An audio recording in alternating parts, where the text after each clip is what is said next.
Todo en casa. Bienvenidos chicos y chicas de primero de secundaria a la sesión del día de hoy del curso Ciencia y Tecnología. Antes de empezar, quiero hacerles una pequeña pregunta. ¿Dónde ustedes viven, pueden observar a varios seres vivos? Es muy probable que sí. Entonces hagan lo siguiente. Observen bien y nómbrenme 3 seres vivos distintos. Les doy 3 segundos. ¡Listo! ¡Lo tengo! En este espacio he observado a 3 seres vivos. Uno es el ser humano camarógrafo, la otra es la humana productora y el otro es el humano que me sostiene frente a cámaras para que yo pueda hacer mi programa. ¡Oh, ¡Ya! ¡Tu programa! A ver, Tocino, dinos, ¿cómo llegaste a la conclusión de que nosotros 3 somos seres vivos? Muy fácil. Son los únicos que se mueven y van de aquí para allá, diciendo ¡hay que grabar! ¡Hay que grabar! Pongan luces, enciendan cámaras, peinen a Rodrigo y esas cosas. Ustedes se mueven mucho. A ver, chicos y chicas en casa, ¿podrían decir que los seres vivos son aquellos que se mueven? Ok, pensemos en esto.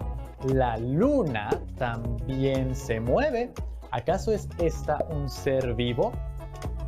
¿Y qué hay de las plantas? Las plantas, a simple vista, no se mueven y sin embargo son seres vivos. Oh, qué complicado es, ¿verdad?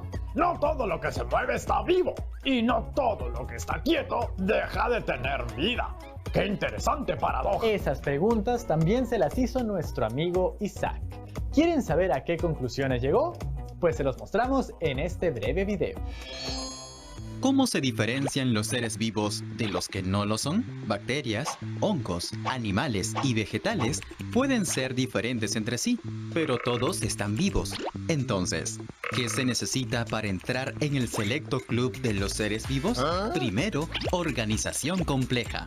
Los seres vivos tienen niveles de organización, tanto interna como externamente. De manera interna, están formados por células y las células también tienen componentes. Y externamente, es la forma de cómo los seres vivos se relacionan con otros de su misma especie y otras especies, además de su ambiente en complejas relaciones sin las cuales morirían. Otro aspecto de los seres vivos es el metabolismo. Se trata de reacciones bioquímicas y físicas que realizan las células para obtener su alimento y energía. El metabolismo tiene 2 procesos, anabolismo y catabolismo. El anabolismo es el proceso de construcción de la célula, en la que se unen moléculas sencillas para formar moléculas complejas, como las proteínas. Y esta unión consume energía de la célula. El catabolismo es el proceso de destrucción o degradación de moléculas complejas, como grasas y azúcares, para producir energía, rompiendo enlaces químicos. En tercer lugar está la irritabilidad.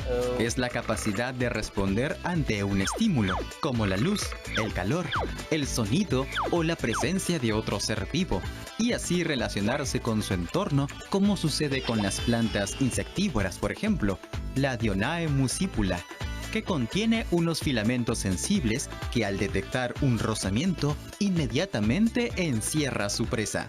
En cuarto lugar está el crecimiento y desarrollo. Un organismo crece cuando aumenta el tamaño de sus células, aumenta el número de las células o pasan ambos a la vez. El desarrollo abarca todos los cambios que sufre un organismo a lo largo de su vida, mientras va pasando por diferentes etapas. En las plantas, el crecimiento puede darse de forma continua a lo largo de toda su vida. En cambio, en el hombre y en los animales es limitado. Solo se realiza en algunas etapas de su vida. En el caso de las plantas, algunos árboles pueden seguir creciendo indefinidamente. Los animales, por otro lado, tienen un periodo de crecimiento definido que termina al llegar a la edad adulta. Sin embargo, un aspecto del proceso de crecimiento es mantener la forma y función de las estructuras del organismo luego de alcanzar su forma definitiva. como cuando te haces un corte y se regenera la herida. En quinto lugar está la capacidad de desplazamiento, que en algunas especies se puede dar con desplazamiento de un lugar a otro, para la búsqueda de alimento o para protegerse. Las plantas no pueden desplazarse, pero sí presentan movimientos, como el girasol, que va girando en busca de la luz. El sexto lugar es la reproducción, que permite la perpetuidad de las especies en el planeta, mediante la transmisión de información genética a la descendencia. Y existen dos tipos principales de reproducción, asexual y sexual. En la reproducción asexual participa un solo progenitor, el cual pasa su información genética a sus descendientes sin ningún cambio. La reproducción sexual requiere de células especializadas, como el óvulo y el espermatozoide, y permite mayor diversidad genética porque los hijos son individuos nuevos con su propia identidad genética. Organización compleja, metabolismo, crecimiento y reproducción. Claro, solo en seres vivos, ¿ah? Todo esto ocurre en los seres vivos. Estas son características generales, pero según el reino de la naturaleza, cada especie tiene otras características. Exacto, como en el caso de la reproducción, asexual y sexual. Muy bien, Isaac, pero vamos a hacer una pausa. Hay un nuevo mensaje de la profesora. Vamos a verlo. Isaac, ahora conoces qué necesita tener un ser vivo para ser considerado como tal. No cualquiera puede entrar al club y la naturaleza nos pone situaciones en las que realmente las fronteras entre lo biótico, con vida, y lo abiótico, sin vida, se confunden. Los virus, por ejemplo, no muestran irritabilidad, no crecen y para perpetuar su existencia necesitan de una célula para infectar y así replicarse. Los virus no se consideran seres vivos, pero así como pasó con la teoría de la generación espontánea, hay científicos que dudan y sus argumentos son muy interesantes.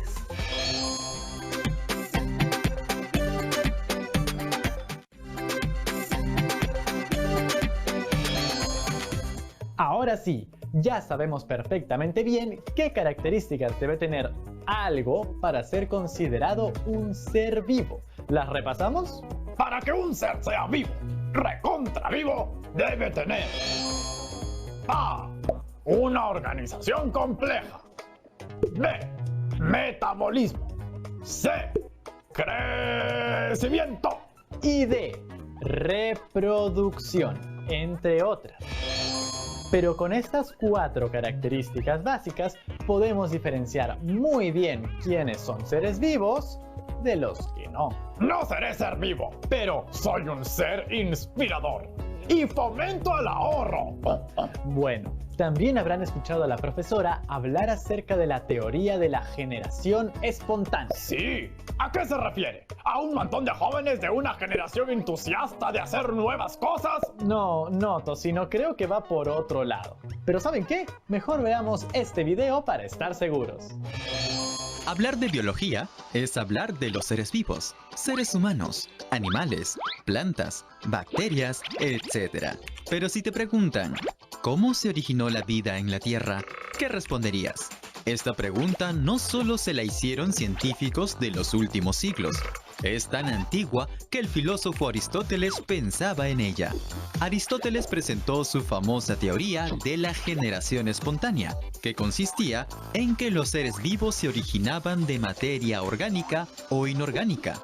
Pulgas, ratones y eventualmente humanos podían originarse de la materia existente con la ayuda de una fuerza mágica llamada entelequia, encargada de darle el alma a los objetos. Y aunque te suene increíble, la teoría de la generación espontánea tuvo gran aceptación. Incluso a mediados del siglo XVII fue defendida por pensadores como Descartes o científicos como el mismo Isaac Newton. Sin embargo, una idea novedosa venía fortaleciéndose, y era Omne Vivum Ex Ovum, que quiere decir, todo ser vivo viene de otro ser vivo. Hubieron experimentos famosos, como los de Francesco Redi, o los de Lázaro Spallanzani para probarlo. Pero el científico que le dio la estocada final a la generación espontánea fue el francés Louis Pasteur. A mediados del siglo XIX, Pasteur, aficionado a los microorganismos, diseñó el experimento definitivo para refutar esta teoría. Pasteur utilizó un balón con cuello de cisne. Este balón tiene el cuello alargado en forma de S y termina en una abertura pequeña para que el aire pueda entrar y que los microorganismos queden atrapados en la parte baja del tubo. Dentro del balón agregó caldo de carne, que hizo hervir para esterilizarlo. El resultado: cuando el recipiente tenía el cuello de cisne, el caldo se mantenía estéril. Si se rompía este cuello y el caldo era expuesto al ambiente, este se contaminaba y crecían bacterias y hongos. Pasteur demostró que por sí solo el caldo no era capaz de producir vida. Ni siquiera la más pequeña de las bacterias podía generarse de la nada. Ahora sabemos que un ser vivo proviene de otro ser vivo y no aparece mágicamente. Pero, ¿de dónde vino este primer ser vivo? Oparin y Haldane, en 1924, propusieron que la atmósfera primitiva era muy diferente de la actual.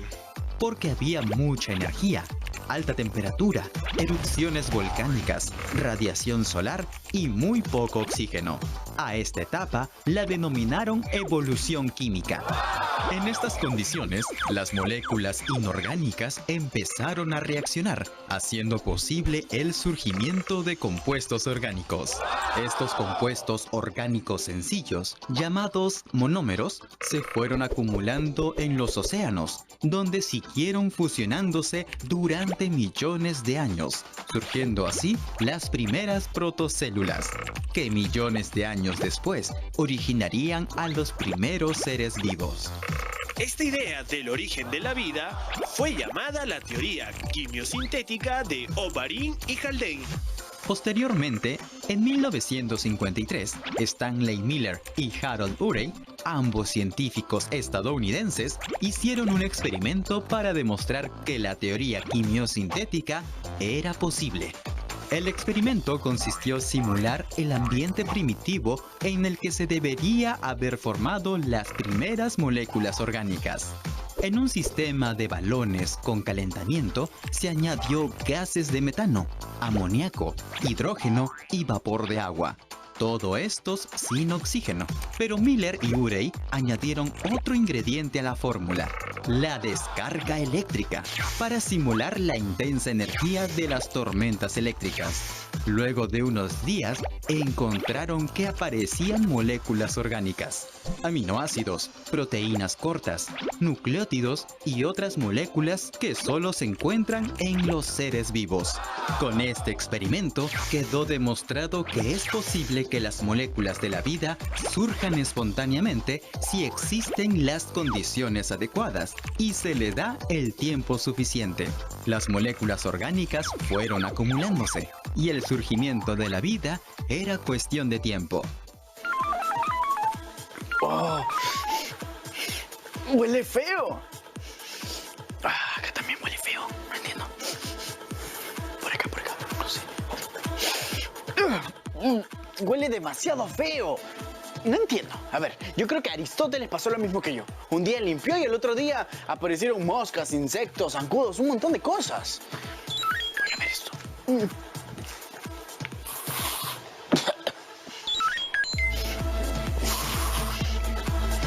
Bueno, un poco mejor, ¿no? Pero si Pasteur dice que los seres vivos no se originan de la nada, y es obviamente lógico, ¿de dónde viene ese olor?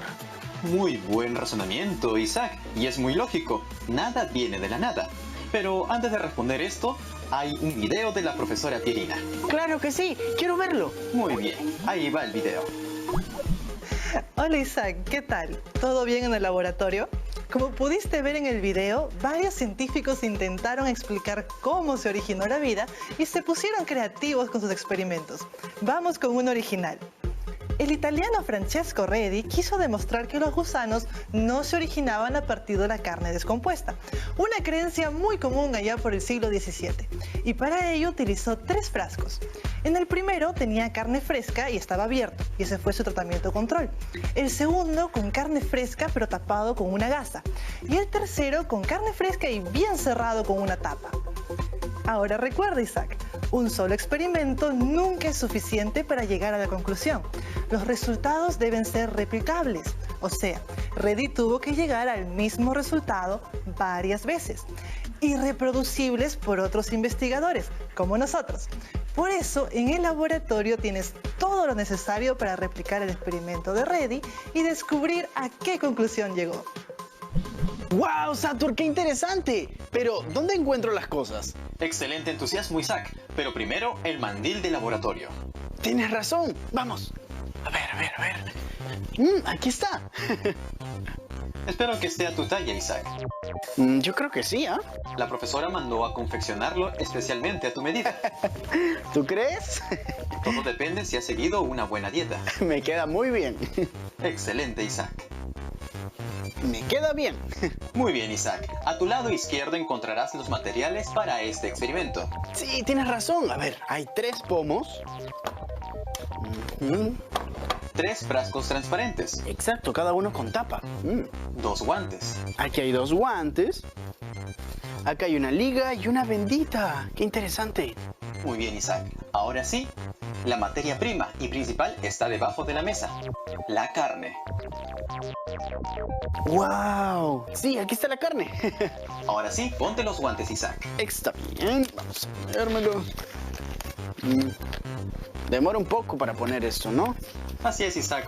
Pero con la práctica irás haciéndolo más rápido. A ver. Un poco complicado al inicio. Sí. A ver.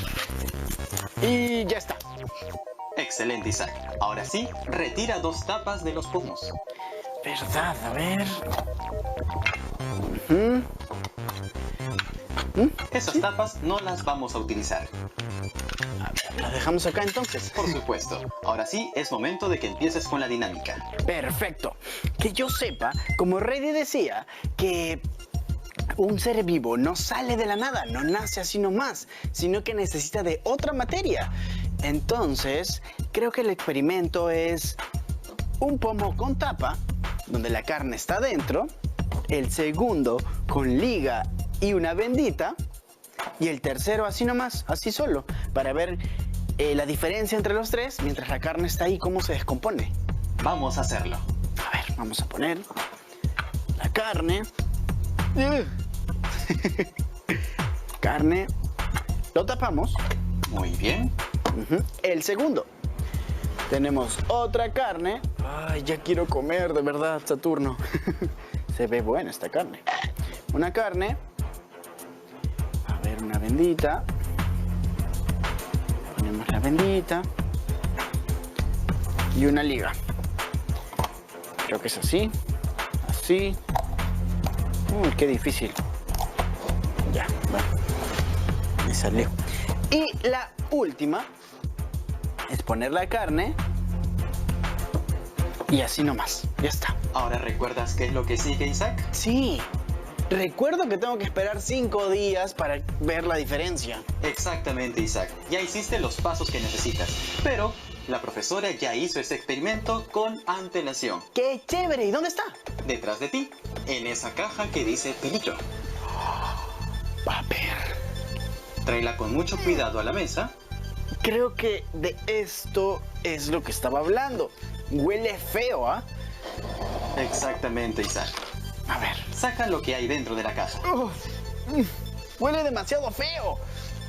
Aguanta, Isaac, aguanta. Este es uno. Este es otro. Es igual. Y esta es la última y la más poderosa. Deja la caja a un lado. También el recipiente de la carne que has usado. Y ahora sí, empieza a observar. A A ver.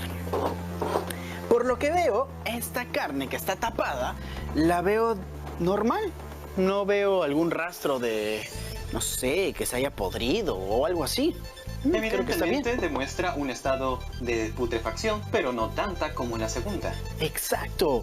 Parece que, no sé, se ha podrido un poquito más. Se nota el color y como que salen algunas cositas de acá. Bueno, Exacto. está un poquito más podrida que la primera. Y la tercera, oh por Dios. Esta sí está demasiado podrida, se nota. Y no solo eso, han surgido larvas. Sí, verdad, tienes razón. ¿Y sabes por qué? ¿Por qué? Eso es porque las moscas han entrado en contacto con la carne. ¿Verdad? Se han alimentado de ella y han depositado sus huevecillos. Y es así que con unos días surgen estas larvas y muy pronto estarán llenas y llenas de larvas. Exacto, las larvas. Y eso pasa porque a diferencia de las dos, esta está al aire libre. Entonces es mucho más fácil que entre una mosca. Ahora sí podemos contradecir a los primeros teóricos que dijeron que la generación espontánea era una realidad. Pero no es así. Reddy comprobó con este experimento que cuando unas moscas entran en contacto con la materia, es ahí que surge la vida, porque simplemente dejan sus huevecillos. Exacto, tienes mucha razón. La verdad es que este tema, no sé, y todo el experimento que hemos hecho me hace sentirme un científico. Muy bien, Isaac, pero ahora no olvides que es momento de tirar todo eso antes de que ensucies o que vengan más moscas. Tienes mucha razón. A ver, voy a dejar esto por allá. Dame un ratito, ¿sí? Ya vengo. Muy bien, Isaac. Ahora sí, ya tenemos bien claro lo que es la teoría de generación espontánea, ¿verdad? Gracias a los experimentos realizados por los científicos, hemos resuelto nuestras dudas. La única duda que yo tengo es esta. Si tú eres un ser vivo y yo no, ¿cómo es posible que yo sea mejor que tú? Chistoso eres. A ver si eres mejor que yo en todo. ¿Qué tan bueno eres para evitar que te cierre el hocico? Así está bien. La sabiduría del silencio. Ahora los dejo con un video resumen acerca del tema del día de hoy. Ya saben, estén muy atentos siempre con lápiz y papel porque al final se viene el reto del día de hoy. Ahora sí, vamos con el video. Resumiendo. En un inicio, Aristóteles formuló la teoría de la generación espontánea para explicar el origen de la vida, que consistía que la vida surge de la materia orgánica o inorgánica, con la ayuda de una fuerza mágica. Pasaron muchos siglos para que dos científicos, Miller y Urey, hicieran un experimento que probó que era posible que la materia orgánica pueda surgir a partir de la materia inorgánica. Los seres vivos tienen características definidas, como el metabolismo, complejidad de organismo, crecimiento, reproducción, homeostasis, entre otros. ¿Y qué tal, chicos y chicas? Creo que con este resumen ya tenemos perfectamente claro quiénes somos seres vivos y quiénes no. ¡Uy sí! ¡Que vivo es mi ser! Tocino, compórtate. Está bien, pero déjame recordar las características. Ya saben, chicos y chicas, que las características de ustedes, los seres vivos, son A. Organización compleja. B. Metabolismo. C. Crecimiento. Y D. Reproducción. Muchas gracias, Tocino, por recordarlas. Ahora, tomando en cuenta estas características, quiero plantearles el reto de hoy. Atentos y atentas. Van a elegir a dos seres vivos de su comunidad, un animal y una planta. Y van a mencionar las características básicas de cada uno de ellos, tal como hemos visto en el programa de hoy. En otras palabras, cómo es la organización compleja de cada uno, cómo funciona su metabolismo, cuáles son las características de su crecimiento y cómo se lleva a cabo su reproducción. Eso para cada ser vivo que elijan. Un animal y una planta. ¿Todo claro?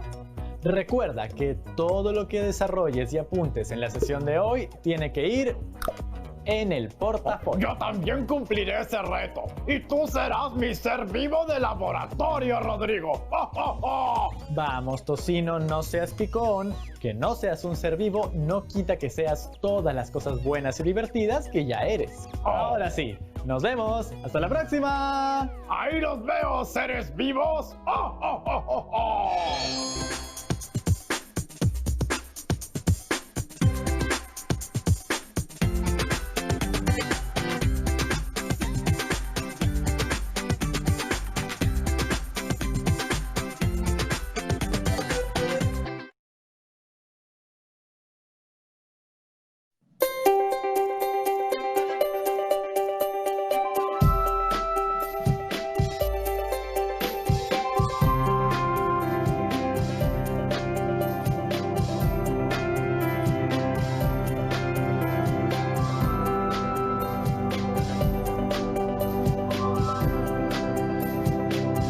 Aprendo en casa. Hola chicas y chicos, les doy la bienvenida una vez más a Aprendo en Casa.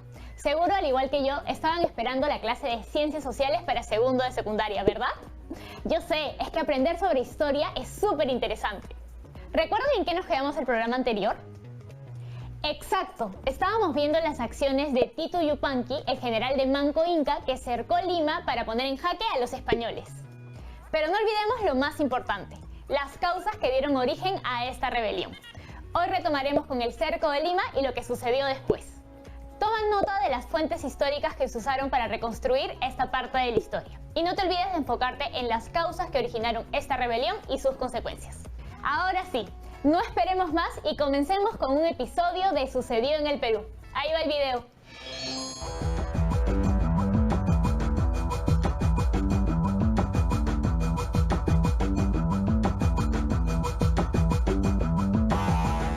Manco Inca dispuso que su bravo general Titu Yupanqui, también conocido como Kisu Yupanqui, comandase el cerco de la ciudad de Lima. Yupanqui estableció su cuartel general en las faldas del Cerro San Cristóbal y colocó a sus tropas en distintos puntos del valle, todos cercanos al río. De esta manera emprendió el cerco de la entonces pequeña ciudad, mientras él desde la cima del cerro lo observaba todo.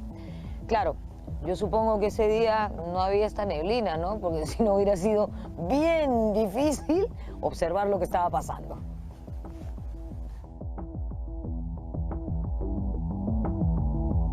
Corría el mes de agosto de 1536 y Lima estaba amenazada por cerca de 25.000 guerreros incas, distribuidos en 3 grandes grupos. Se produjeron varias escaramuzas y los españoles no consiguieron romper el cerco. Pizarro entonces preparó a su ejército para la batalla final.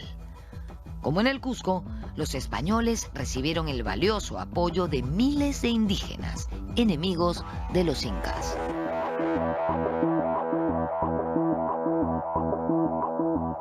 Los eventos finales se dan justamente cuando los españoles llegan a tomar el Cerro San Cristóbal, donde estaban, si se quiere, replegados los representantes del dominio incaico, porque no hay que olvidar que en el cerco de Lima actuaron incas, grupos étnicos de la región que apoyaban a los incas, pero también al lado de los españoles estaban los huancas, que apoyaron más bien a los españoles por una razón básica, que era el parentesco de Pizarro con una importante mujer de la élite de los huancas.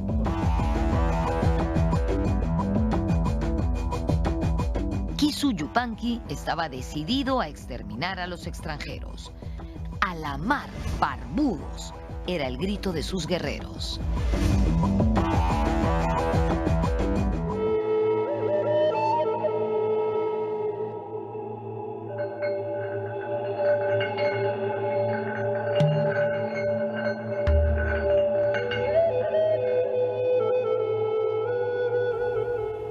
La ciudad estaba casi desierta cuando llegaron los indios desde el Rímac, que en ese entonces se llamaba Barrio de Santana. El sangriento enfrentamiento se produjo más o menos donde yo estoy en este momento, en el actual Jirón Ancash, a la espalda de Palacio de Gobierno.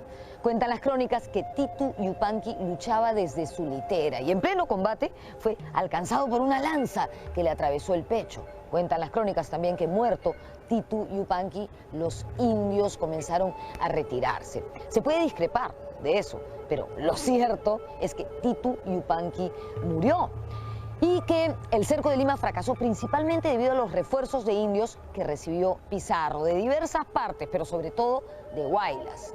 Recordemos que Francisco Pizarro estaba casado con Inés Huaylas, cuya madre era la señora de Huaylas, Contarhuacho. En ese caso, la suegra sí que le dio una ayudita al yerno.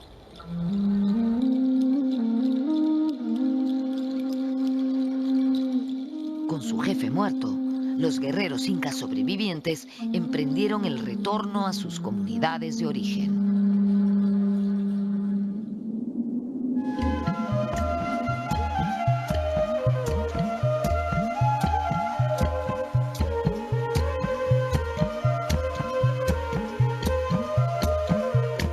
Estamos en Puruchuco, zona arqueológica ubicada en el distrito de Ate. Aquí quedaba un palacio inca ocupado por el curaca de esta zona y su familia. Pero no hemos venido hasta aquí para contarles eso, sino para contarles que en este lugar ocurrió un hallazgo arqueológico importantísimo. Se trata de un cementerio inca donde hay restos de soldados incas que perecieron en el enfrentamiento entre las tropas rebeldes y las huestes españolas.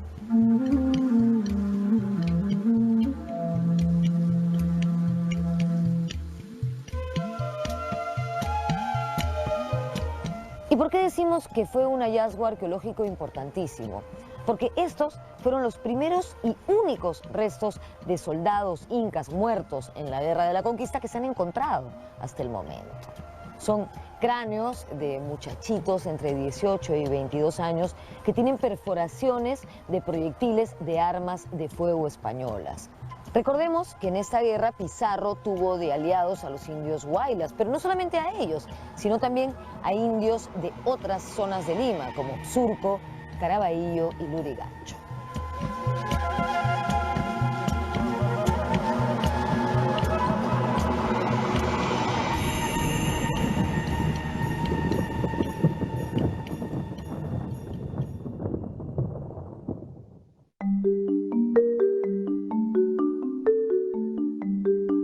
Tras la victoria, Pizarro respiró aliviado, más aún cuando empezaron a llegar al Perú refuerzos de otras partes del continente. Mientras tanto, en el Cusco seguían los enfrentamientos. Hernando Pizarro intentó sin éxito capturar a Manco Inca. En la refriega era muy llamativa la rivalidad de algunos pueblos con los incas. Un caso notable era el de los huancas, del Valle del Mantaro, frente a los cuales Manco entabló una guerra a muerte. Años después, ellos solicitarían ante la Audiencia de Lima y luego ante el rey de España beneficios por los favores prestados a la causa hispana en las guerras de conquista. En el Cusco, los combates eran cada vez más reñidos. Manco Inca montaba a caballo y usaba armas de fuego. Ambas cosas arrebatadas a los españoles.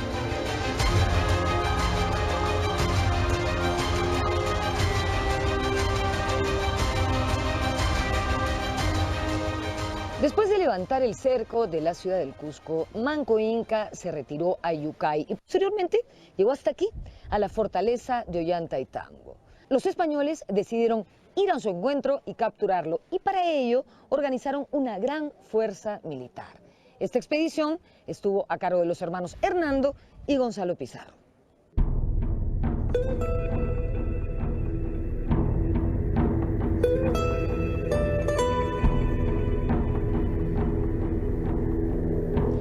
Advertido de la amenaza, Manco Inca pudo organizar la defensa y rechazar a las tropas enemigas desde estas alturas.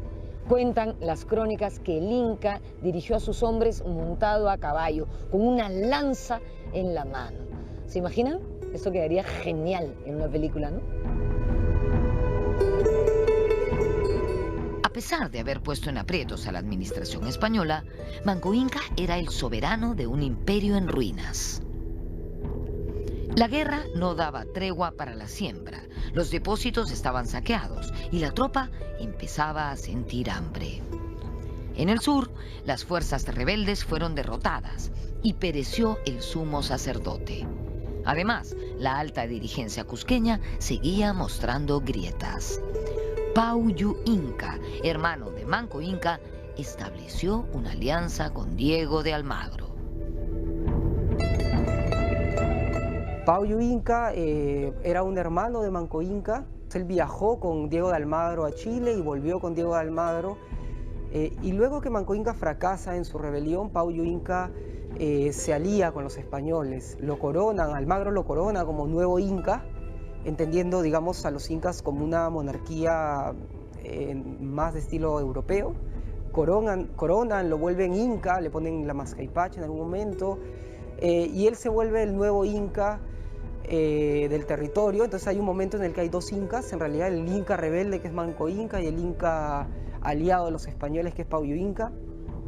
Pero yo creo que Pauyu Inca refleja el sentir de un conjunto de la población incaica, que era que los españoles no podían ser vencidos, no podían ser expulsados, que ellos estaban ahí y no se iban a retirar.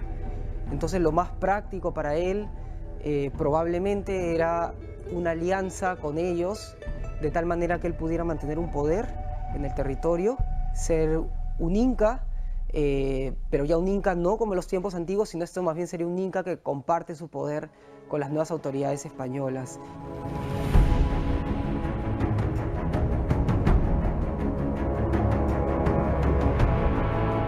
Almagro, que regresaba de su fracasada expedición a Chile, venía dispuesto a enfrentarse a los Pizarro.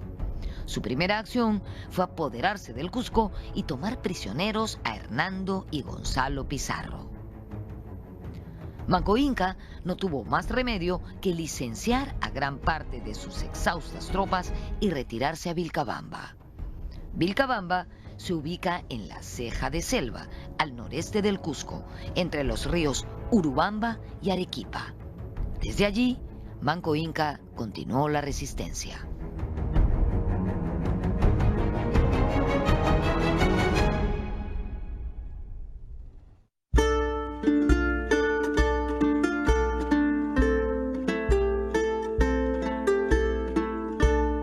Vilcabamba es una ciudad grande, estamos hablando de 15 hectáreas aproximadamente que están cubiertas por la selva. Tiene sectores donde hay una especie de plaza, unas habitaciones grandes conocidas como callancas, también hay otros adoratorios, el sector de Tendipampa, las estructuras dobles, hay canchas, hay viviendas. Replegarse en Vilcos y luego en Vilcabamba supone, digamos, generar un espacio donde él desarrolla, digamos, poder, dominio sobre los grupos nativos lugareños, donde desarrolla culto al sol, pero vuelve al culto original, a Punchao.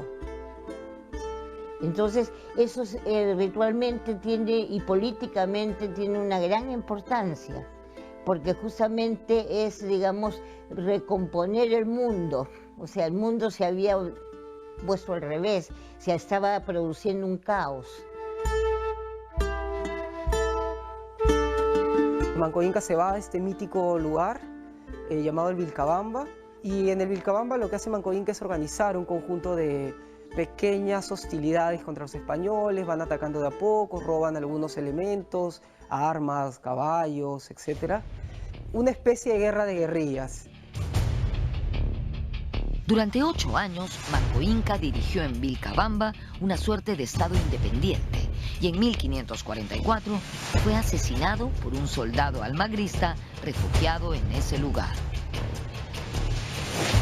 Se convirtió desde el principio en refugio de, digamos, gente que podríamos llamar marginal, que por una u otra razón quiere retirarse por escapar de la autoridad, por hacerse de un pasado que le resulte provechoso, por beneficios directos, etc. Y tenemos allí a mestizos y a españoles que están refugiados en Vilcabamba. Y Diego Méndez, que es el que mata a Manco Inca, aparentemente había sido seguidor de Almagro. Existen dos versiones, las más conocidas, ¿no? Que uno fue acuchillado por detrás por un grupo de españoles que se refugiaron después del conflicto que hubo entre los pizarristas y los almagristas. Y otro es que fue golpeado por estos mismos en la sien, ¿no? Tenían una especie de juego con bolos y lo golpearon en la sien.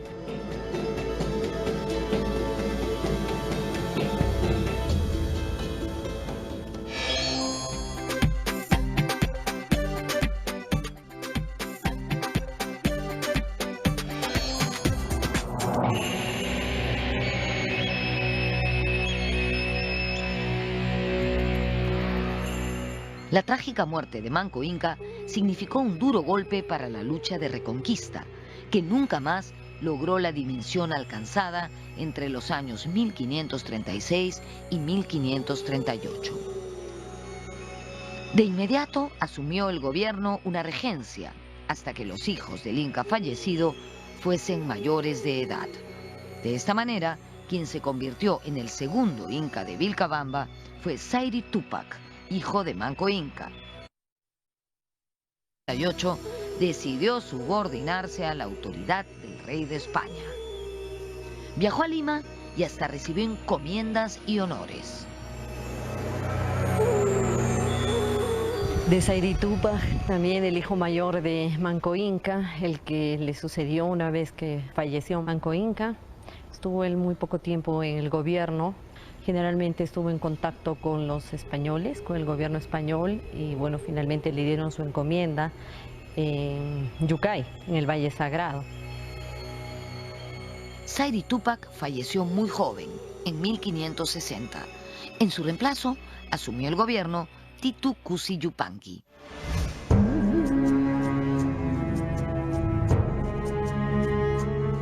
Ese inca mantuvo la beligerancia contra los españoles y sembró el pánico entre los mercaderes. Durante 10 años mantuvo esa postura sin ser derrotado por el virrey Diego López de Zúñiga. Lo importante de Titu Cusi Yupanqui es que fue el autor de un escrito enviado al gobernador del Perú, Lope García de Castro, donde narraba detalles de la rebelión de su padre, Manco Inca, y donde defendía su origen noble. Él escribe esta crónica un par de años antes de morir o poco antes de morir, que es básicamente una historia de cómo Manco Inca vivió la rebelión contra los españoles, y lo que tiene esta crónica es el punto de vista de los incas. El punto de vista, en este caso, de los que perdieron este enfrentamiento y que progresivamente, para los años de Manco Inca, ya hacia la década de 1560, el poder de ellos era cada vez menor y, como comento, las instituciones españolas y la presencia española se consolidaba. Es probable que este esfuerzo de Titu Cusi Yupanqui haya sido resultado de un intento por decirle al rey y a las autoridades del virreinato peruano de que él era un legítimo heredero de la monarquía o lo que podía entenderse como una dinastía inca, y que por lo tanto había que entablar negociaciones con él y negociar con él el dominio del territorio, ¿no? Si bien el texto de Titu Cusi es muy importante, puesto que muestra el parecer de los incas rebeldes, hay que tomar en consideración que él no escribe de puño y letra, como Guamán Poma de Ayala, sino que se lo dicta a alguien. Es decir, hay una intermediación. En realidad no es prácticamente una crónica, es un relato que acompaña a un petitorio que Lope García de Castro, cuando llegue a España, le va a entregar al propio rey y al Consejo de Indias. Entonces, Es importante porque se considera que es el único documento que hasta ahora conocemos elaborado por un inca. Pero también hay que ser claro señalando que está elaborado por un inca, pero con la colaboración de un sacerdote y con la colaboración que escribe de un mestizo. En 1566, Titu Cusi Yupanqui llegó a firmar con el gobernador López García de Castro la paz, o el Tratado de Acobamba, donde se estipulaban algunos acuerdos, como permitir el ingreso de misioneros españoles a Vilcabamba. Titu Cusi fue bautizado cristiano y falleció en 1571, al parecer víctima de envenenamiento. Fue reemplazado en el trono de Vilcabamba por su hermano, el sacerdote Túpac Amaru. Cuando ocurrió esto, ya gobernaba el Perú el virrey Francisco de Toledo, quien tenía como objetivo acabar con las pretensiones de la sobreviviente nobleza inca y destruir el reducto de Vilcabamba. Para ello, organizó una expedición militar con el pretexto de castigar la muerte de sacerdotes católicos a raíz de la enfermedad de Titu Cusi Yupanqui. La defensa rebelde fue débil y Túpac Amaru capturado y degollado. Cuando muere, abandona, se pierde Vitcos, Yuragrumi, y los incas se recluyen en la zona de Espíritu Pampa Vilcabamba. Y es ahí donde Túpac Amaru, siendo un joven, casi un adolescente, se hace cargo de la resistencia. Él estuvo menos de un año, que el virrey Toledo ordena el ingreso a la zona de Vilcabamba, a la ciudad de Vilcabamba, y esta es abandonada, quemada, y escapan los líderes, ¿no? Dentro de ellos Túpac Amaru. Claro que tiempo después es capturado, porque él fugaba con una esposa adolescente que estaba embarazada, entonces no podía ingresar a la selva tan fácilmente. Y bueno, es capturado, traído al Cusco y degollado en la Plaza de Armas, ¿no?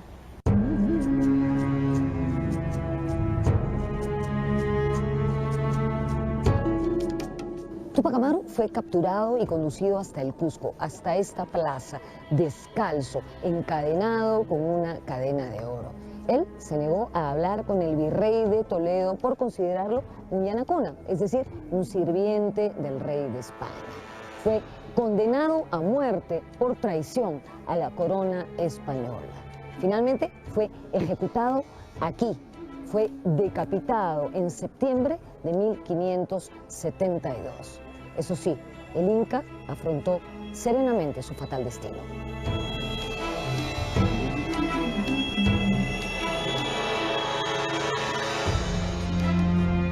A la ejecución de Túpac Amaru le siguieron las persecuciones de los príncipes incas. Martín, hijo de Túpac Amaru de solo 3 años, fue desterrado del Cusco.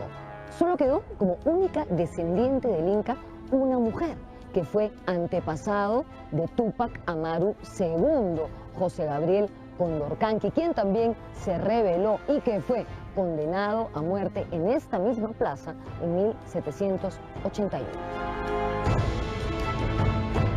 La ejecución del último de los incas rebeldes, ordenada por el virrey Toledo, no fue vista con buenos ojos por el rey de España. El inca Garcilaso escribió que cuando Toledo regresó a España, el rey Felipe II le increpó: váyase a su casa, no lo he enviado al Perú para que mate reyes, sino para que sirva a reyes. La ejecución de Túpac Amaru significaba que si se había hecho de manera inconsulta, como aparentemente fue, en realidad no estaba en las instrucciones que se le dieron a Toledo. A Toledo le dieron instrucciones de pacificar, de procurar que salgan los incas de Vilcabamba, que se termine con esa, digamos, con ese refugio de un sector de la élite, porque la otra parte de la élite estaba en Cusco, en convivencia con los españoles, naturalmente. Pero no hay una orden de ejecutar al inca, y por lo tanto eso no le convenía ni al rey ni al Consejo de Indias, y efectivamente en el juicio de residencia Toledo le considera un demérito y se le llama la atención por esa acción, ¿no? Ahora, fue una ejecución, digamos, que marcó mucho tanto a la población nativa en general, sobre todo la del Cusco, a los restos de la élite que quedaban en el Cusco. Con la muerte de Túpac Amaru, culminó una guerra de resistencia que había durado 36 años. Es una historia de heroica resistencia incaica que debemos conocer para no repetir la equivocada idea de que la conquista española concluyó con la captura y muerte de Atahualpa en Cajamarca.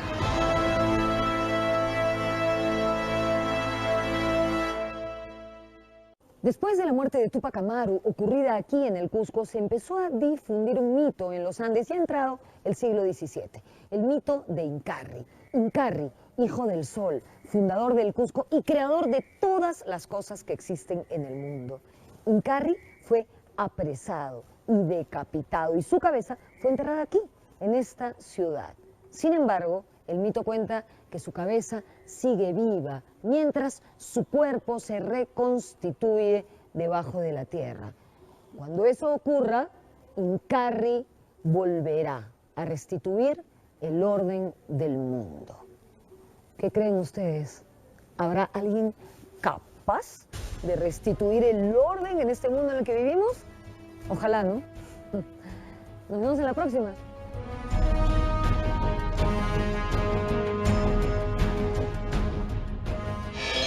¿Qué te pareció el video? A mí me pareció interesantísimo. ¿Cuántos hechos que no conocía? Se narra rápido, pero en realidad pasaron 36 años de resistencia de estos incas rebeldes. ¿Te das cuenta cómo se relacionan los hechos en la historia, verdad? Casi son como eslabones de una cadena. Y aquí va el reto de hoy. Tendrás que responder la siguiente pregunta usando los argumentos que escuchaste en el video. ¿Cuáles fueron las causas y las consecuencias de la rebelión de los incas de Vilcabamba? No te olvides de poner todo esto en tu portafolio. Nos vemos en la siguiente clase. ¡Chao!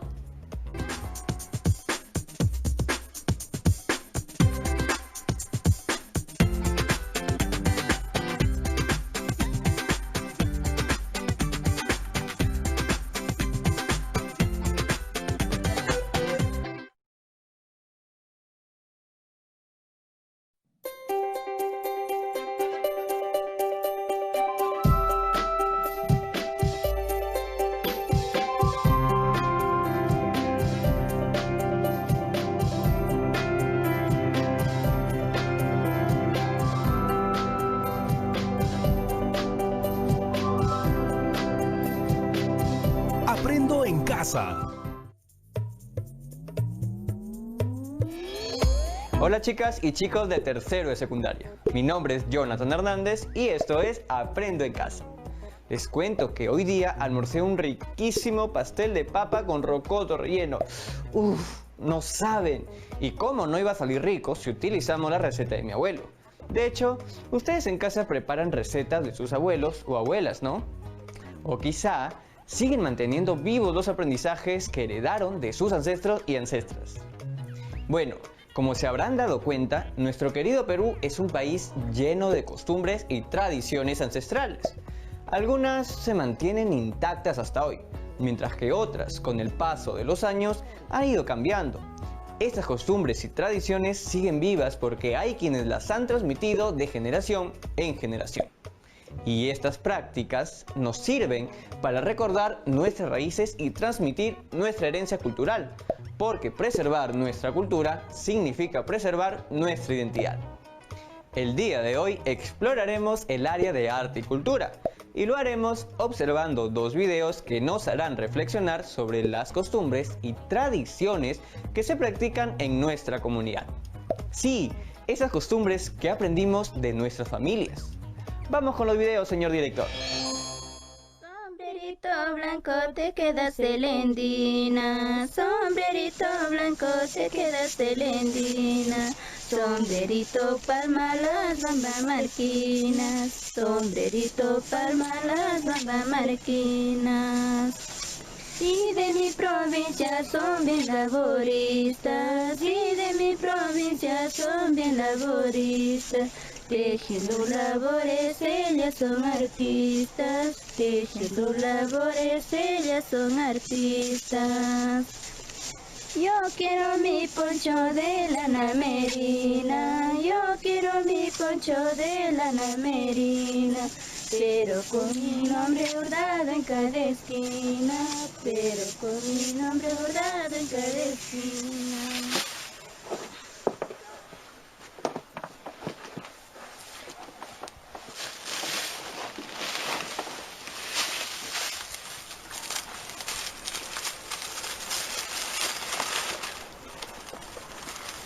Cuando era pequeña me gustaba mucho trenzar.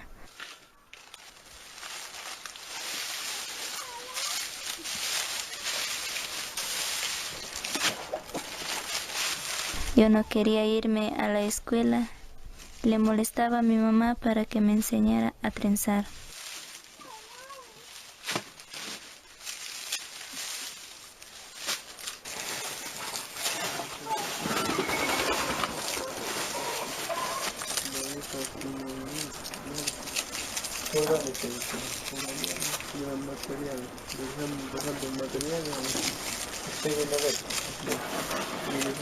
Ella me daba sobras para hacer trencillas. A mí me parecía fácil porque ella me contaba que ha trenzado desde muy joven.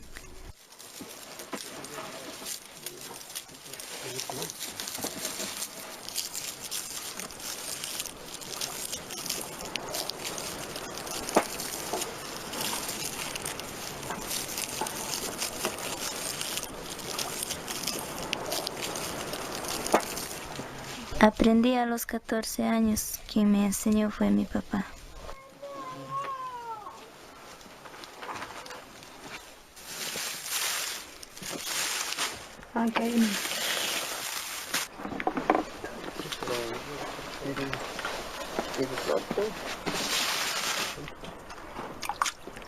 Quería ganarme unos sencillos porque siempre tuve vergüenza de pedirle a mis padres para comprar mi ropa y algunas cosas que necesitaba.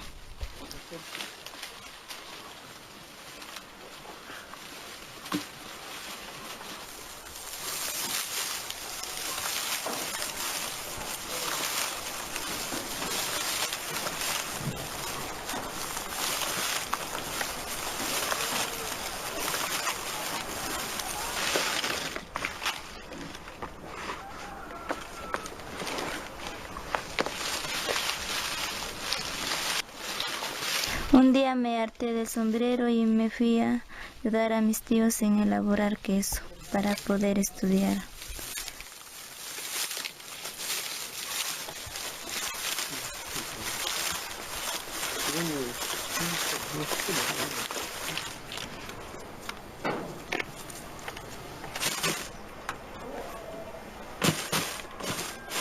Ahora estudio 3 días y los demás días ayudo a mis tíos en el campo.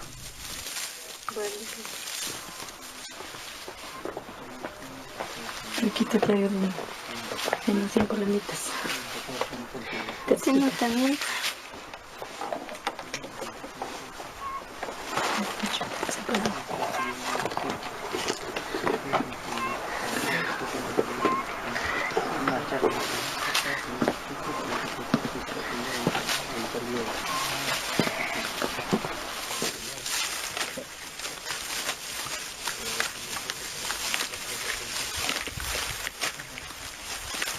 Toda mi familia trenza, menos los más pequeños que aún no saben.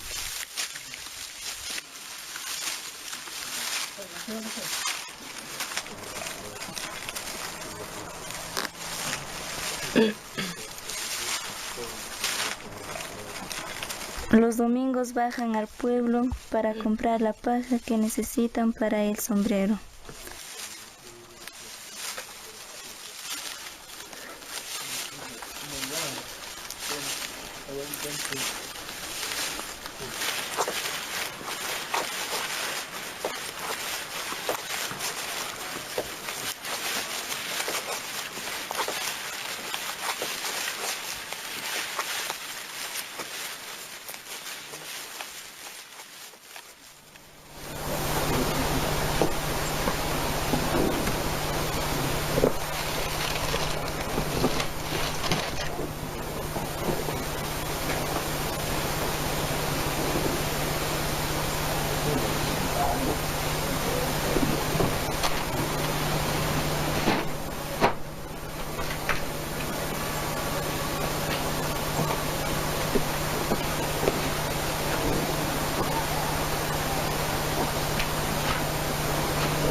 Me gustaría seguir estudiando, pero también me gustaría seguir trenzando con mi familia. Sombrerito blanco te queda celendina, sombrerito blanco te queda celendina, sombrerito palma las bambamarquinas, sombrerito palma las bambamarquinas. Y de mi provincia son bien laboristas, y de mi provincia son bien laboristas. Tejiendo labores, ellas son artistas. Tejiendo labores, ellas son artistas. Yo quiero mi poncho de lana merina, yo quiero mi poncho de lana merina, pero con mi nombre bordado en cada esquina, pero con mi nombre bordado en cada esquina. Sombrerito blanco te queda celendina, sombrerito blanco te queda celendina, sombrerito palma las bambamarquinas, sombrerito palma las bambamarquinas. Y de mi provincia son bien laboristas, y de mi provincia son bien laboristas. Tejiendo labores, ellas son artistas. Tejiendo labores, ellas son artistas. Qué bonito es Bambamarca con su buena artesanía. Es el orgullo que tengo que la sombrería.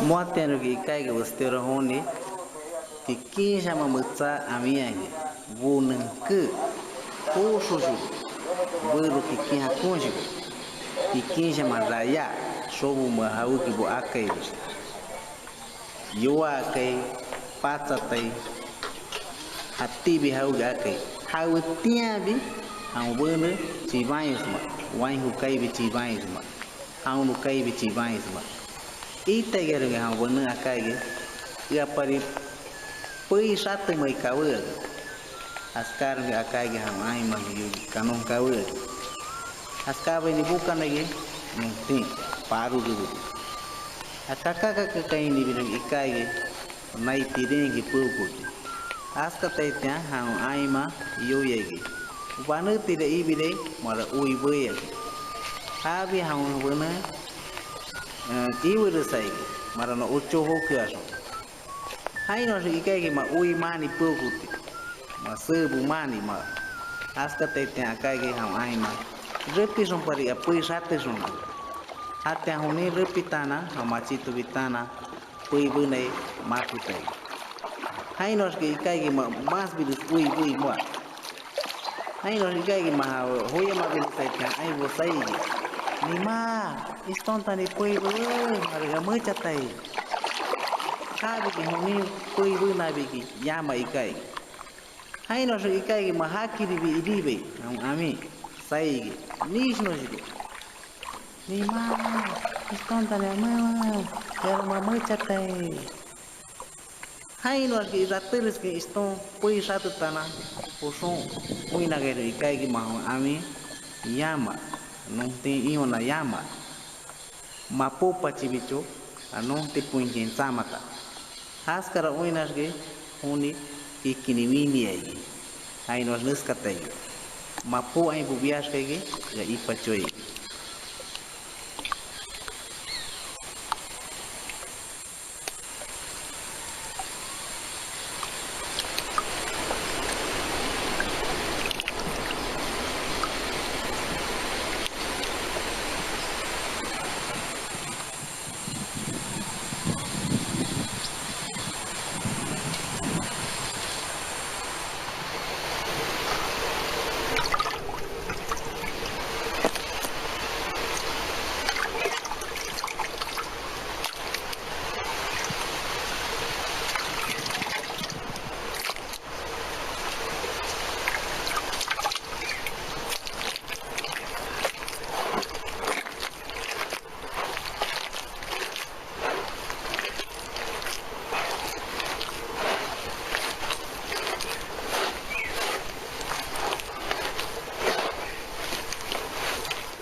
Giselia Cauper Valera. Y no cobarite aquí, piticachón, cachos cobarite. Ruka no contita, ashere que no iba a tite, acasi no iba a tierra, acasi son acá y no contita, usai uinas, y ashe que acaso un campo acá y acaso un chomos, chama acá y asom. Que no acá ya no contita, somos una bicha son aquí, ha chico natani, asuribi aquí, asom que no acá aquí, carrino con china pico taiki, hascara que no ati, hasca aquí ati, y no contita acá y unas asu aquí. Y en este caso, chico vive en lo que va a mantener aquí, en este caso vive en Hawái, en este caso maro tanto chico uno Hawái chico busón lo que va a Hawái aquí en Haskara bidi.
Martita aquí, abano, ronca, que no abano, pero el campo va como ronca te hace, pero que no hay cama para aquí, cama llamada y que no va acá y Hawái no contita y hace aquí, Hawái no constero, ay bobate chico, mapuate, chitonte que uate, y uno abre chico boate, hascara en hace.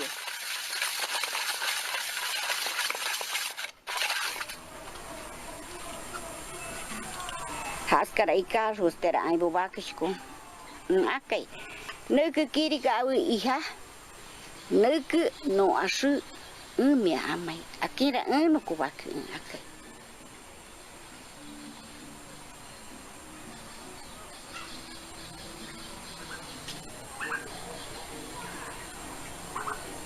no con 5 llora, no con 5 llora.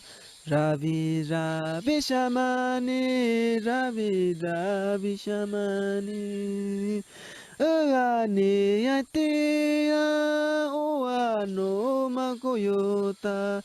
Unano makoyota, unano makoyota. Unano makoyota.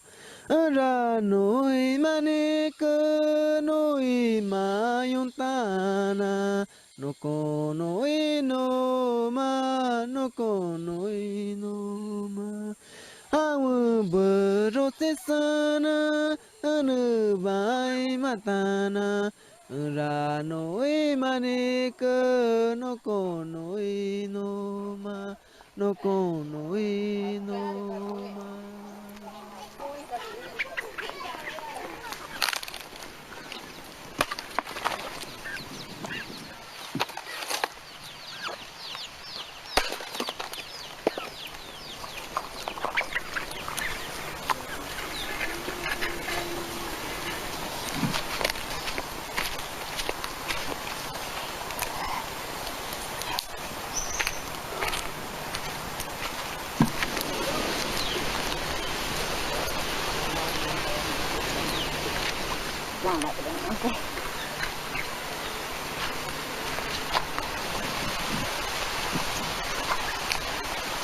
Caro pique o manano.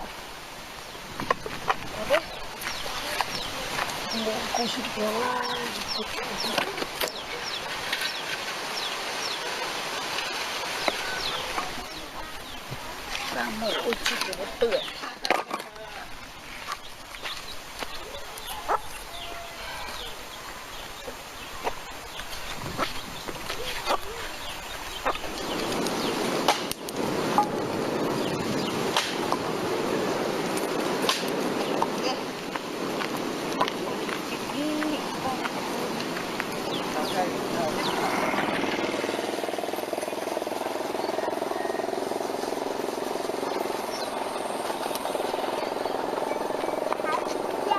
Ivano hatiri vivo junta com Ivano Harigi.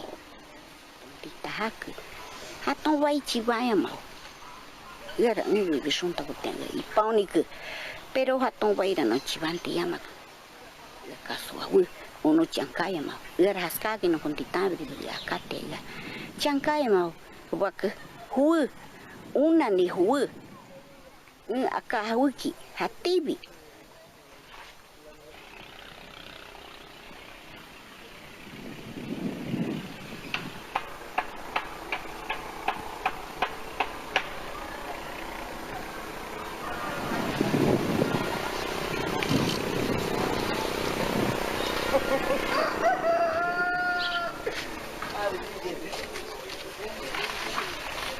Sekarang Tommy Divi, hauti nete ke Dios ngamanya hai ya ikikai.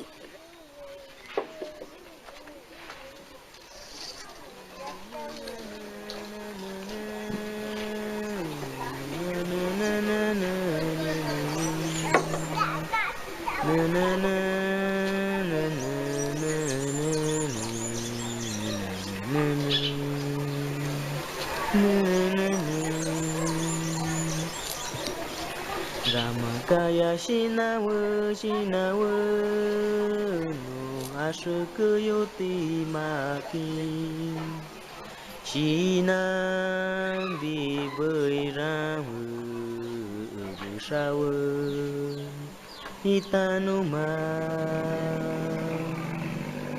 Skara no ashabo kuyumati mariki Non chini ba cơ bon chi banti kopi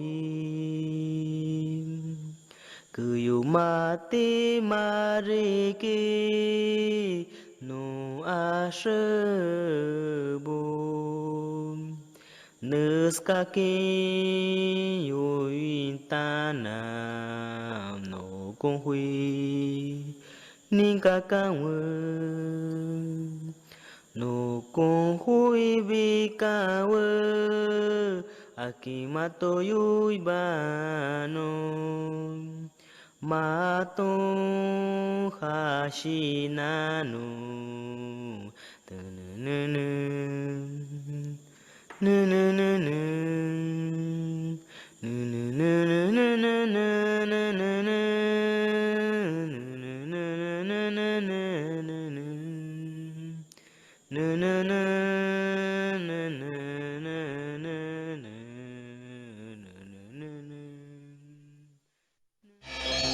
Las historias que acabamos de ver tienen varios aspectos en común, pero lo que más me llamó la atención fueron los lazos familiares que se forman cuando se transmite una costumbre o una tradición de generación en generación. En el video, Vilma nos contaba sobre cómo aprendió de sus padres a trenzar sombreros, mientras que en el segundo video vimos que Celia aprendió a modelar tinajas observando a su mamá y que ahora le enseña ese arte a su única hija, para que la tradición no se pierda. ¡Qué valioso!, ¿no? Todo esto que les acabo de decir nos lleva al reto del día de hoy, que es reflexionar sobre las costumbres o tradiciones que se practican en sus familias. Para lograrlo pueden conversar en familia y también ver fotografías y videos para recordarlas. Elijan una de ellas para escribir un texto en el que cuenten cómo aprendieron a practicarlas. Describan del contexto en el que se desarrollan estas costumbres o tradiciones y lo que significa para ustedes. Por último, incluyan las razones por las cuales sus familias deberían mantener sus costumbres y tradiciones. No se olviden ustedes de guardar sus trabajos en sus portafolios. Bueno, chicas y chicos, esto ha sido todo por hoy en Aprende en Casa. Nos vemos pronto. ¡Chao, chao, chao!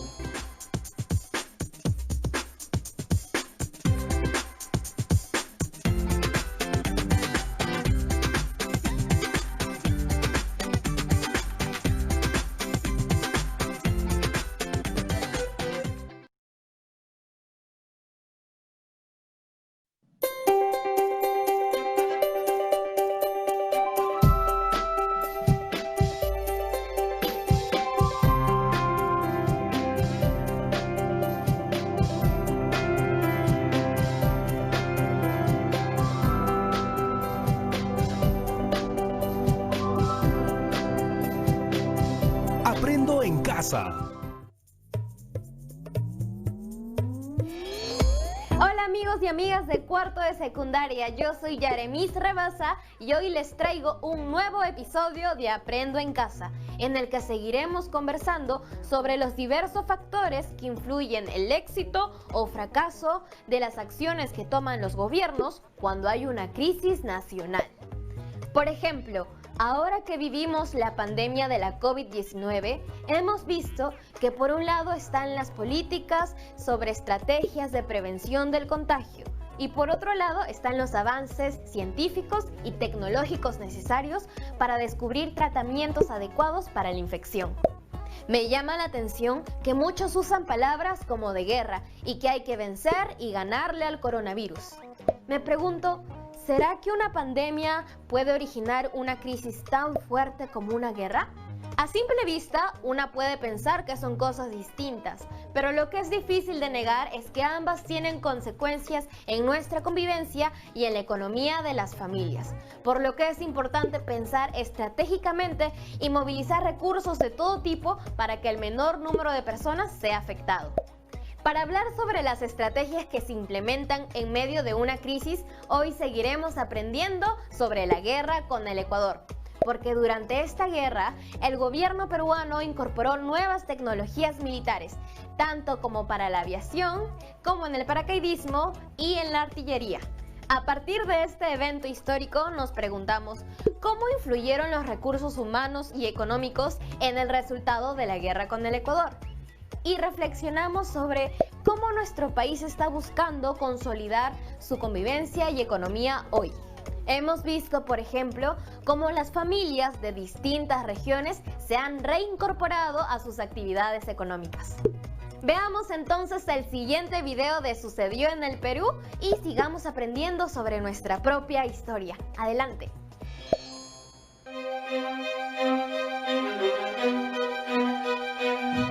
El teatro de operaciones es un lugar muy complicado, altas temperaturas, caminos pues intransitables, ¿no? Por las lluvias, por efecto de las lluvias se aniegan, ¿no? Se vuelven lodazales, la vegetación impide pues el desplazamiento de la infantería.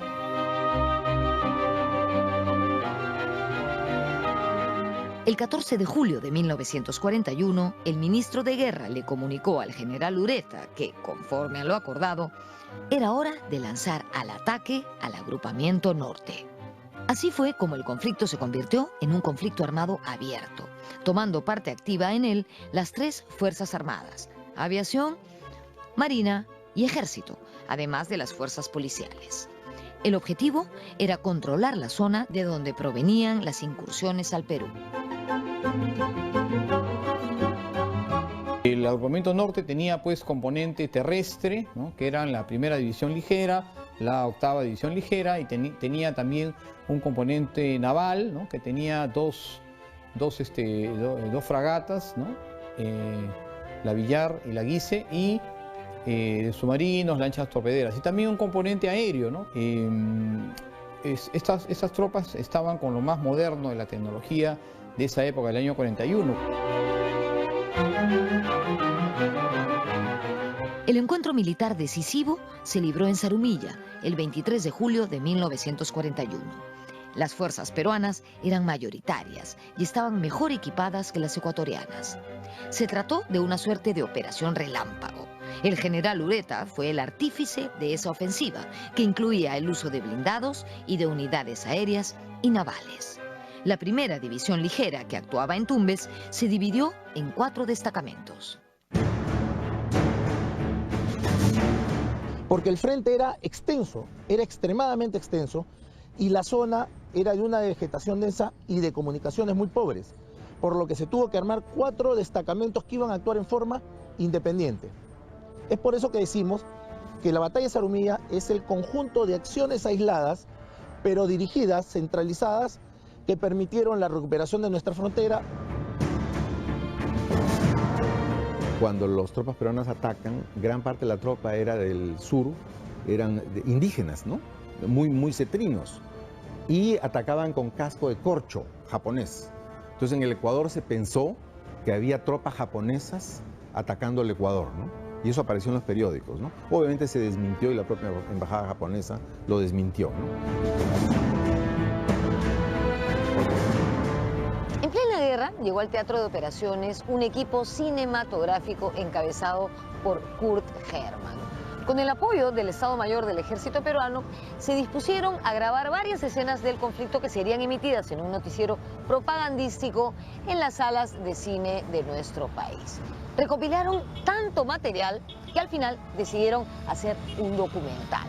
Grabaron a los paracaidistas cayendo en Machala, el bombardeo aéreo de Puerto Bolívar, al ejército peruano cruzando el río Zarumilla, en fin, una cantidad de cosas. Un material de un valor incalculable en este siglo. Este valioso material fílmico nos muestra las innovaciones del ejército peruano, desde la participación de paracaidistas para tomar la localidad de Puerto Bolívar de la provincia ecuatoriana de El Oro, hasta el uso de tanques en la ofensiva sobre la zona fronteriza del territorio ecuatoriano. Además de motociclistas, artilleros, caballería, instalación de centrales telefónicas para establecer comunicaciones, trabajos topográficos y también trabajos de ambulancias y recojo de heridos en el campo de operaciones. Sin duda, un extraordinario documento histórico.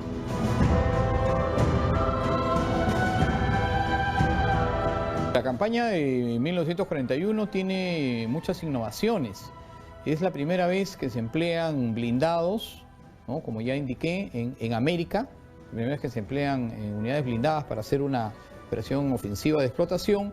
Y es la primera vez que también se emplean en América tropas paracaidistas, ¿no?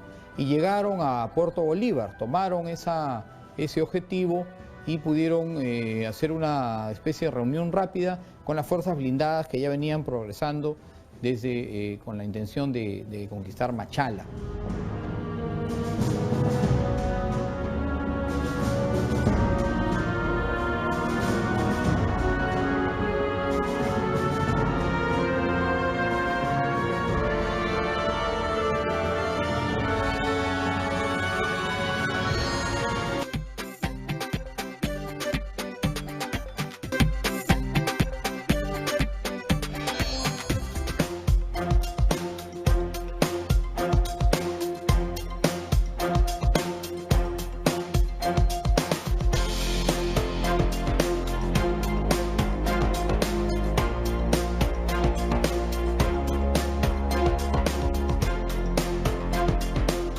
Estamos en el Óvalo Quiñones y aquí encontramos uno de los muchos monumentos que existen en nuestro país en homenaje al héroe máximo de la Fuerza Aérea, el teniente José Abelardo Quiñones.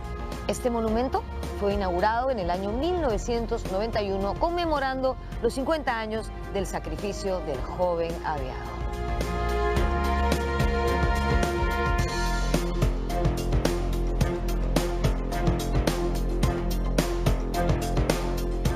El acto heroico de Quiñones tuvo lugar el 23 de julio de 1941. Él formaba parte de la escuadrilla 41 de caza y a bordo de su avión se dirigió a atacar el puesto militar de Quebrada Seca, un puesto importante de los ecuatorianos. Resulta que llegando allí hizo un descenso para lanzar sus proyectiles, pero su avión fue impactado por la artillería enemiga y entonces comenzó a caerse. Quiñones, lejos de abandonarlo saltando en paracaídas, decidió estrellar su avión contra el puesto militar. Esa acción lo convirtió en el héroe que hoy honramos.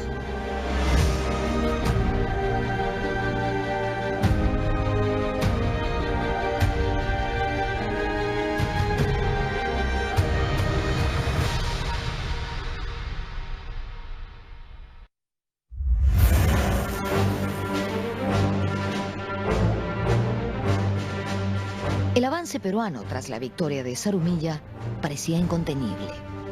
Unidades peruanas ocuparon la provincia ecuatoriana de El Oro, haciendo retroceder a las tropas ecuatorianas.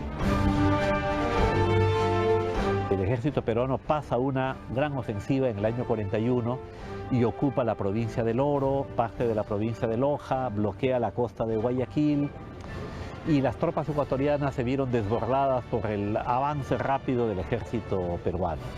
De esta manera podríamos decir que fue una victoria peruana conseguida en pocos meses. La escuadra peruana actuó desde el primer momento controlando el Guayas. Asimismo, hubo algunos encuentros entre lanchas patrulleras. La victoria militar tuvo el liderazgo del general Eloy Ureta, comandante en jefe del agrupamiento norte.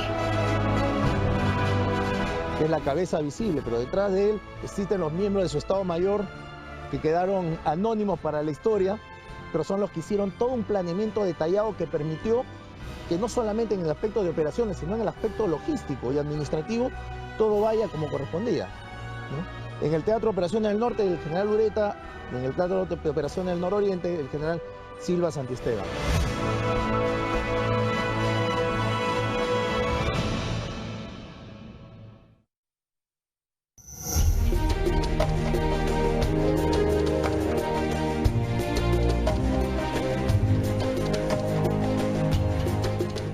En el conflicto de 1941 destacaron varios personajes militares. Sin duda, uno de ellos fue el general Eloy Ureta.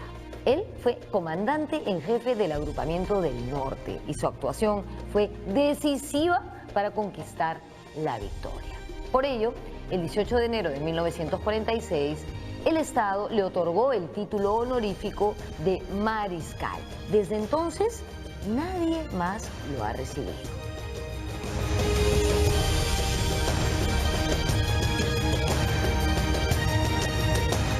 Este conflicto militar culminó en una victoria definitiva de las armas peruanas, que ocupó territorio enemigo no con la intención de quedarse con él, sino con la intención de asegurarse una negociación adecuada y justa que se ciña a los fundamentos históricos que tenía y jurídicos que tenía el Perú para argumentar que sus territorios, tanto de Tumbes, de Jaén y de Maynas, nos pertenecían por derecho.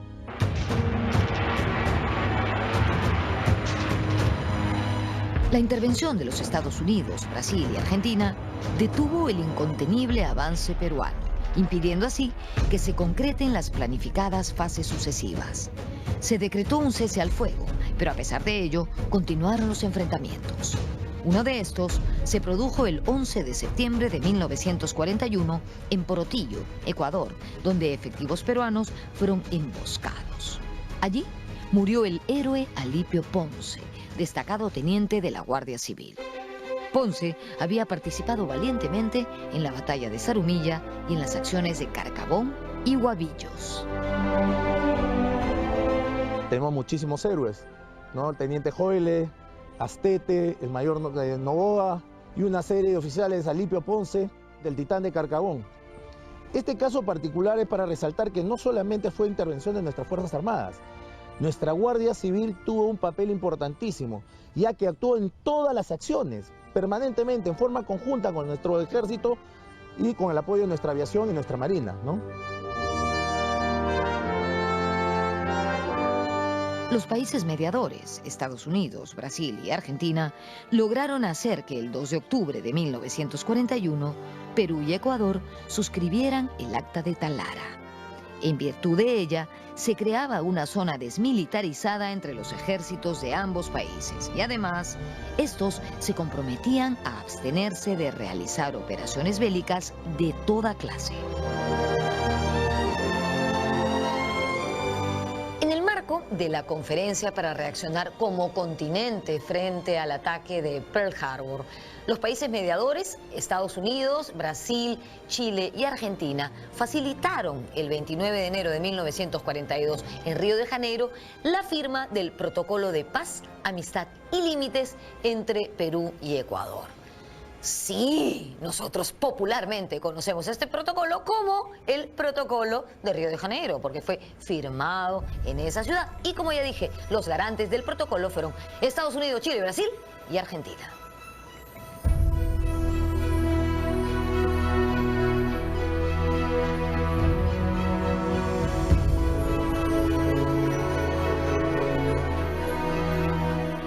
Días después de haberse suscrito el Protocolo de Río de Janeiro, el Perú se retiró detrás de la línea acordada en el referido documento y entregó al Ecuador las zonas que ocupaba.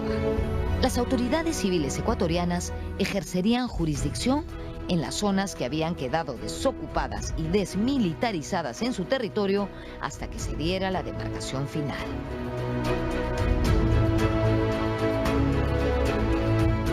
Cuando se firma el Protocolo de Río de Janeiro, el Perú está ocupando la provincia del Oro. Pero, importante, el Perú no esperó a que termine la demarcación para retirarse de la provincia del Oro. Se retiró antes, ¿no? Es un tema un poco polémico, pero quiero subrayarlo con el propósito de destacar la buena fe peruana de retirarse de un territorio ocupado, porque el Perú no quería apoderarse de ningún territorio, simplemente quería garantizar los territorios donde había población peruana. Estados Unidos interviene para actuar como árbitro y propone entonces unas conversaciones de paz que se van a realizar en Río de Janeiro, en la cual se consigue algo así como la delimitación definitiva de la frontera, que respecto del statu quo de 1936 significa una pequeña ganancia para el Perú. No es la pretensión máxima peruana, que era ocupar toda la Amazonía casi hasta las goteras de Quito, pero se logran ganar algunos territorios.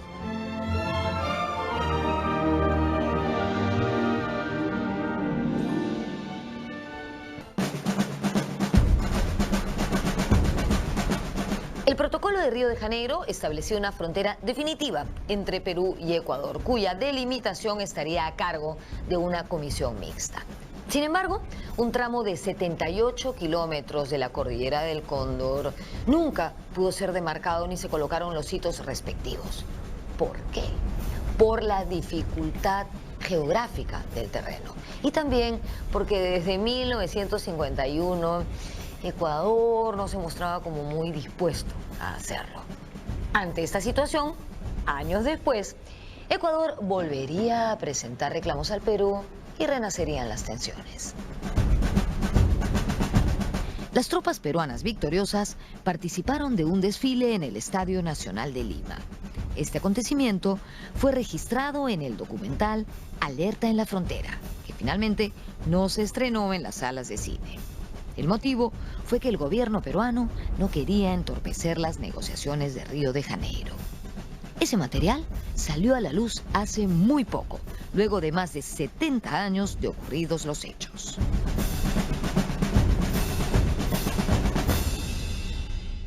La guerra creo que fue importante para el Perú desde varios ángulos. Por un lado, consolidó al gobierno de Prado.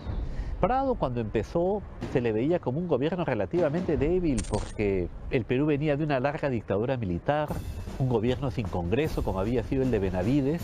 El presidente anterior a esa época militar había sido Leguía, que había quedado desacreditado ante la opinión pública por autoritarismo, actos de corrupción, de manera que había cierta desconfianza en un gobierno civil. Por otro lado, reconcilió a las Fuerzas Armadas con el país, que venían pues de esas dos derrotas.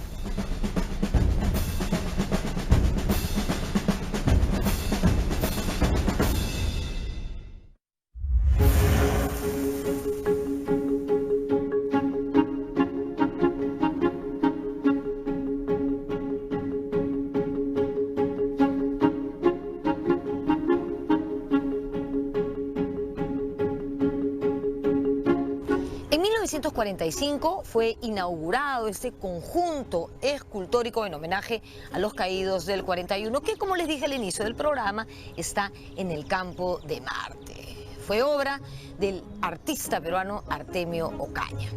Es un monumento con muchísima información. Hay varias figuras, varias esculturas, varias imágenes. Por ejemplo, arriba tenemos 3 imágenes que representan a las provincias de Tumbes, Jaén y Maynas, las mismas que Ecuador pretendía. También hay representaciones de la justicia, de la patria, del derecho y de la confraternidad americana como símbolo de paz entre las naciones. De verdad, les recomiendo que se den una vueltita por el campo de Marte para visitarlo.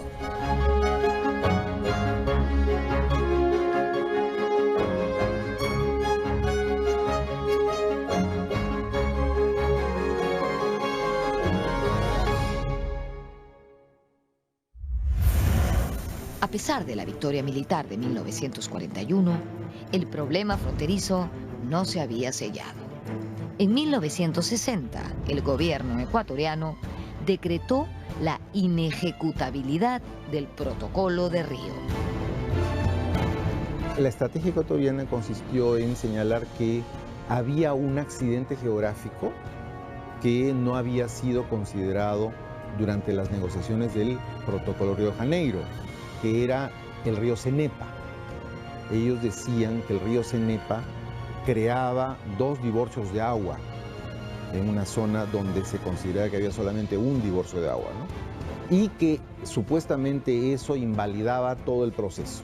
Es un argumento un poco, digamos, bastante, digamos, poco consistente, y de hecho los garantes del Protocolo de Río de Janeiro en la década del 60 no aceptaron esta posición. Como todos sabemos, las tensiones entre Perú y Ecuador continuaron. Y así se dio el llamado conflicto del Falso Paquilla en 1981 y en 1995 el llamado conflicto del Cenepa.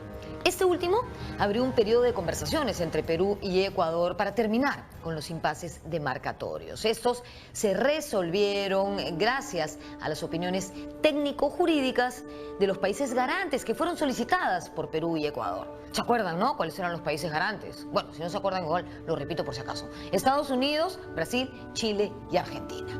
Finalmente, el 26 de octubre de 1998 se suscribió el Acta de Brasilia, que fue firmada por los presidentes Alberto Fujimori, del Perú, y Yamil Mahuad, del Ecuador. En mayo de 1999 se puso el último hito de la frontera, por fin, cerrando el conflicto que habíamos tenido con Ecuador durante tantos años.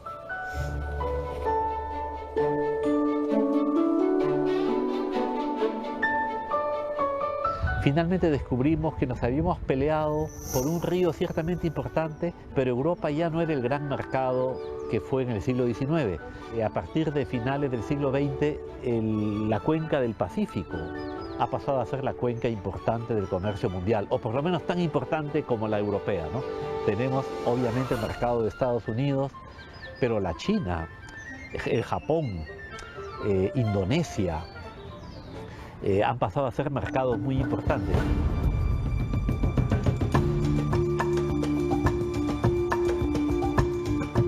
Pocos pueblos se parecen tanto como el Perú y el Ecuador. De aquí quizás a 100 años, cuando tengamos la prosperidad de la Unión Europea, ¿no? Cuando pensemos realmente en confederarnos, seguramente los primeros vamos a ser peruanos y ecuatorianos, porque somos pueblos casi gemelos. Esa expresión ha sido empleada por más de un diplomático que ha trabajado allá, ¿no? Para comenzar, tienen costa, sierra y selva, ¿no? El quechua de Quito es compatible con el quechua del Cusco.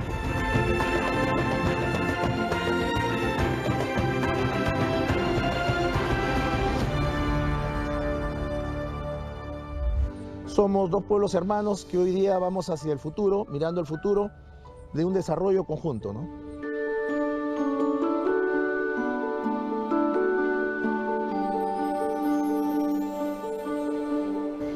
Si bien este programa se ha titulado El conflicto de 1941 y desde el inicio hemos resaltado la importante victoria militar que significó para el Perú, no queremos despedirnos sin destacar las relaciones que tenemos hoy con el Ecuador. Hoy Con el Ecuador tenemos acuerdos comunes, gabinetes binacionales y nos relacionamos de una forma que podría servir como modelo para nuestras relaciones con el resto de países limítrofes. Yo, como ustedes, imagino, sueño con un mundo sin guerras, un mundo donde no sea necesario matar a nadie para resolver un conflicto. Difícil, ¿no? Difícil pensar en eso, pero no es imposible. Supongo que tenemos que atender una vez más la educación, porque la educación nos hace más empáticos, más sensibles y, por supuesto, más civilizados. Nos vemos en la próxima. Y estamos de vuelta. ¿Qué les ha parecido toda esta nueva información? Yo la verdad no sabía mucho sobre guerras, pero me ha parecido muy interesante saber un poco más acerca de las políticas que implementaron los gobiernos de turno para hacerle frente a una crisis. Por ejemplo, cómo incorporaron tecnología militar y cómo movilizaron hartos recursos humanos. Ahora seguro se están preguntando, pero Yeremis, ¿y qué tiene que ver todo esto con el Perú de hoy? Pues mucho, porque aunque vivimos en un país que no se encuentra en un conflicto bélico, aún tenemos mucho trabajo pendiente para consolidar una buena convivencia entre peruanos y peruanas. Y es muy importante por eso que los gobiernos sucesivos tomen acción estratégica y movilicen los recursos financieros, humanos y tecnológicos disponibles. Y si pensamos en las circunstancias actuales, movilizar aún más de lo que está disponible y conseguir nuevos recursos, porque la crisis nos exige ir más allá para vencerlas. Y ya casi nos vence el tiempo también, pero antes de terminar, quisiera dejarles un reto para seguir pensando sobre todo esto en nuestras casas con nuestros familiares. El reto consiste en hacer un ensayo en el que den y fundamenten su punto de vista sobre cómo influyeron los recursos humanos y económicos que el Perú movilizó en la guerra con el Ecuador. Incluyan su reflexión de cómo el Perú está buscando consolidar su convivencia y su economía. Pueden guiarse no solo de lo aprendido hoy, sino también de las notas que tomaron en el episodio anterior. Y no se olviden de guardar su ensayo en su portafolio, ya que es evidencia de su aprendizaje. Nos vemos en el siguiente programa. ¡Hasta luego!